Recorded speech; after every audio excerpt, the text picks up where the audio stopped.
Noong summer ng 2025, 5 kaming magkakaibigan. Ako, si Jules, si Paolo, si Renz, at si Mika ang nagpasyang magbakasyon sa isang liblib na bayan sa San Isidro. Isang probinsyang halos 3 oras ang layo sa pinakamalapit na syudad. Ang gusto lang namin noon ay tahimik na lugar, malamig na hangin, at content para sa vlog namin. Sa unang araw pa lang may isang karinderya na agad kaming napansin. Simple lang ang itsura nito. Lumang kahoy, kupas na tarpaulin, at iisang bumbilyang dilaw ang ilaw sa gabi. Pero kakaibang isang bagay. Punong-puno ito ng tao. Kahit 10:00 na ng gabi may pila pa rin. Pare, dito lang pinakamasarap ang adobo sa buong bayan. Sabi ng tricycle driver ng sakyan namin.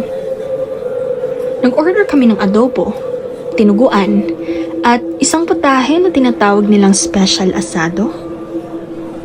Hindi ko maipaliwanag ang lasa. Malambot ang karne, halos matunaw sa bibig. May kakaibang tamis at alat na hindi namin matukoy. Grabe! Anong klaseng baboy ito? Natatawang sabi ni Mika. Ngumiti lang si Aling Rosa. Siya ang may-ari ng karinderya. Lihim ng pamilya. Bulong niya. Simula noon, gabi-gabi na kaming kumakain doon. At gabi-gabi rin, may napapansin akong kakaiba. Walang delivery truck na dumarating. Walang nakikitang katayan ng baboy o baka. Tuwing madaling araw, may lumang owner-type jeep na pumaparada sa likod ng karinderya. At may amoy na parang kalawang at tugo na numumula roon. Akala namin nung una ay may nasyon lang. Hanggang sa 3 gabi. Habang kumakain kami, may babaeng umiiyak sa labas. May hinahanap siyang kapatid na lalaki na nawawala raw mula pa kahapon. Walang pumapansin sa kanya. Lahat ng tao sa karinderya ay tahimik na kumakain. Parang wala silang naririnig. Pagkatapos ng ilang minuto, lumapit si Aling Rosa sa babae at mahinahong nagsabi. Umuwi ka na, iha. Baka nakalawas na yun. Umalis ang babae. Pero napansin kong nanginginig ang kamay ni Aling Rosa habang nagsasandok ng sabaw. Nang gabing yon, hindi kami mapakali. Pinilit kami ni Renz na silipin ang likod ng karinderya.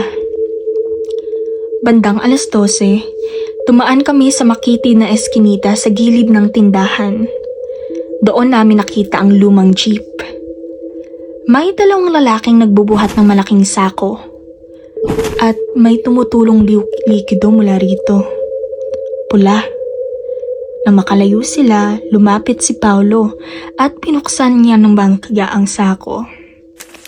Hanggang ngayon, hindi ko makalimutan ang sigaw niya. Hindi yun baboy! Hindi rin baka! Braso ng tao ang nakita ko. May tattoo pa ng ahas sa pulso. Napatakbo kami pabalik sa inuupahan naming bahay. Akala namin tapos na.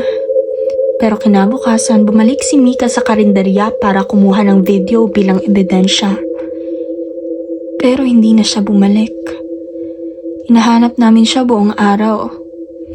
Pagsapit ng gabi may kumatok sa pinto. Isang batang lalaki ang nag-abot ng plastik na lalagyan.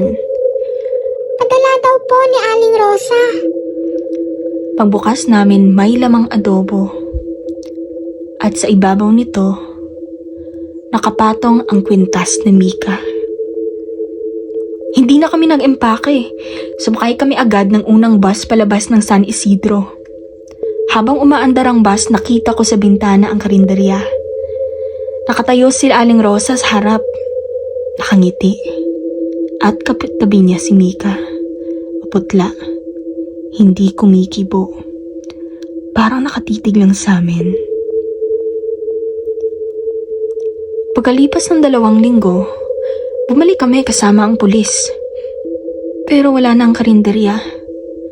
Ang sabi ng mga taga-baryo, matagal nang walang tindahang nakatayo roon. Isa lang daw yung lumang bakanteng lote. At ang mas nakakatakot, ayon sa record ng munisipyo, 23 turista na ang nawawala sa San Isidro sa loob ng nakaraang 10 taon. Lahat sila ay huling nakitang kumain sa isang karinderya na walang permanenteng address. Kaya kung sakaling mapadpad kayo sa isang probinsya at may makita kayong karinderyang sobrang sarap ng ulam pero walang nakakaalam kung saan nanggagaling ang karne, huwag na kayong magtanong, umalis na lang kayo. Baka kasi may nawawala ng hinahanap ng pamilya nila. At baka kayo na ang susunod na iaain sa special asado.